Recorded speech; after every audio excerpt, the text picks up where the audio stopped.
আজকে আমরা প্র্যাকটিক্যাল ক্লাসে পেঁয়াজের পকোড়া রান্না করে খেলাম। তো চলো শেয়ার করি তোমাদের সঙ্গে কিভাবে আমরা পেঁয়াজের পকোড়া রান্না করেছিলাম কেমিস্ট্রি ল্যাবের মধ্যে। Hello guys, welcome back to my new video. এখন আমি চলে এসেছি কলেজে।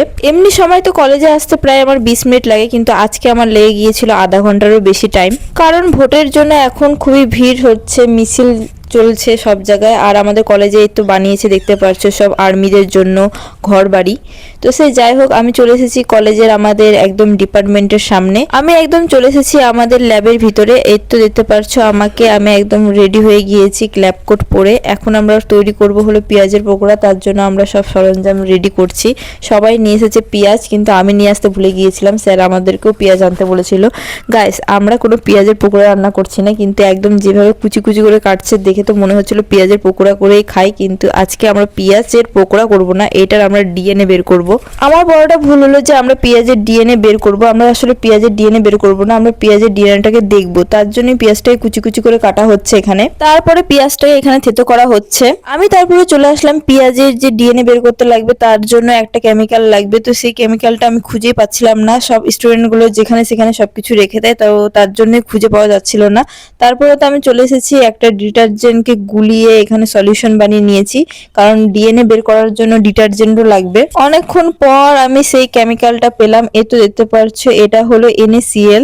তো NaCl-ই খুঁজছিলাম তখন, কিন্তু খুঁজে পাচ্ছিলাম না।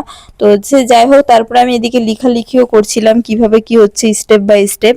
আর এদিকে দেখো পেঁয়াজটা পুরো থেতো করা হয়ে গিয়েছে। এরপর একটা বিকারের মধ্যে পেঁয়াজটাকে নেওয়া হলো। তোমাদেরকে আমি দেখিয়েও দিচ্ছি কিভাবে আমরা ডিএনএটাকে বের করছি। আর এদিকে দেখো, আমি যে ডিটারজেন্টটাকে গুলিয়ে রেখেছিলাম সলিউশন বানিয়ে, সেটাও এই পেঁয়াজের রসের মধ্যে ঢালা হলো। তারপর আমরা একটা NaCl এর সলিউশন বানিয়েও সেটাও আমরা পেঁয়াজের রসের মধ্যে ঢেলেছিলাম। প্র্যাকটিক্যাল ক্লাস করতে করতে আমরা একটা মজার খেলা খেলছিলাম। এই যে এই একটা চিমটা দিয়ে আমরা এই বড় জলের ডিব্বাটাকে উঠানোর চেষ্টা করছিলাম। এটা এমনি ফানের জন্যই করছিলাম। তারপরে দেখতে পাচ্ছ এইদিকে আমার একটা ফ্রেন্ড ওই কলটাকে একদম নষ্ট করে দিয়েছে, মানে ঢিলা করে দিয়েছিল। ওটাকে আবার ঠিক করা হয়ে গিয়েছে, হাত দিয়ে ঠিক করা হয়েছিল। ওটা আমরা ভাবছিলাম যে ভেঙে দিয়েছে। তো সে যাই হোক, তারপরে তো ওই সলিউশনটাকে, পেঁয়াজের সলিউশনটাকে আমরা একটু ফিল্টার করে নিলাম। আর এদিকে আমরা অনেক কাজ টাজও করছিলাম, সঙ্গে আমরা একটু মজাও করছিলাম। আমরা সবাই মিলে মিশে অল্প অল্প করে সবাই একটু একটু করে কাজ করি। তো এই তো দেখতে পাচ্ছি এদিকে ফিল্টার করা হচ্ছে সব পেঁয়াজের রসগুলোকে। এরপরে তো আমাদের পুরো কাজ কমপ্লিট। এরপরে দেখতে পাচ্ছি আমরা ডিএনএটাকে দেখছিলাম, কিন্তু মোবাইলের মধ্যেও দেখা যাচ্ছিল না, আর নেকেড আই দিয়েও দেখা যাবে না ডিএনএ গুলোকে। এটাকে ইউভি লাইট দিয়ে তারপরে আমরা ডিএনএ গুলোকে দেখতে পারবো। তো সে যাই হোক, আমরা আমাদের একটা প্র্যাকটিক্যাল কমপ্লিট করার পর আরেকটা প্র্যাকটিক্যাল শুরু করে দিয়েছি এখানে। যেহেতু ভোটের জন্য আমাদের কলেজ বন্ধ থাকবে, তার জন্য একদিনে আমরা দুটো তিনটে করে প্র্যাকটিক্যাল করে নিচ্ছি, যাতে করে আমাদের কোনো প্রবলেম না হয়।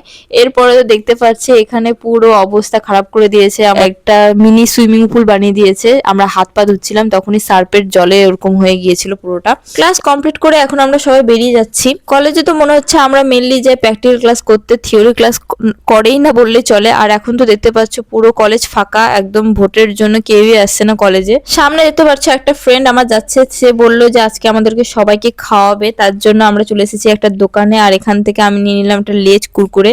আর এটা খাওয়ালে কিন্তু আমার একটা ফ্রেন্ড, ওই তো দেখতে পাচ্ছ পিছনে দেখতে পাচ্ছ, সেই খাওয়ালো। আর একটা ক্যাডবেরি খাওয়ালো হলো আর একটা ফ্রেন্ড। তো সব খাওয়া দাওয়া কমপ্লিট করে আমি এখন চলে যাচ্ছি বাড়ির দিকে। তোমাদের কেমন লাগলো ব্লগটা অবশ্যই কমেন্টে বলবে। টাটা।